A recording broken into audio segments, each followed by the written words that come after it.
Hi, God bless you. My name is Jennifer Gonzalez, a student of the Business Administration program. Select company in Caucasus.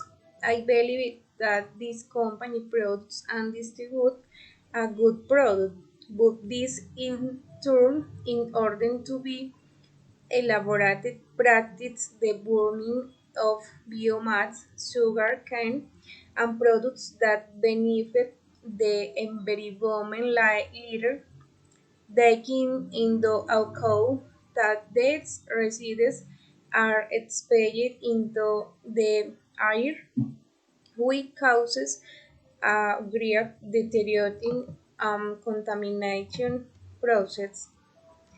In according with the environment policy of each company for the years 2018 and 2019, they declared to be contaminant to the protection of natural resources and ecosystem, the prevention and mitigation of polluting, the continuous improvement of the management system, completing with the legislation and the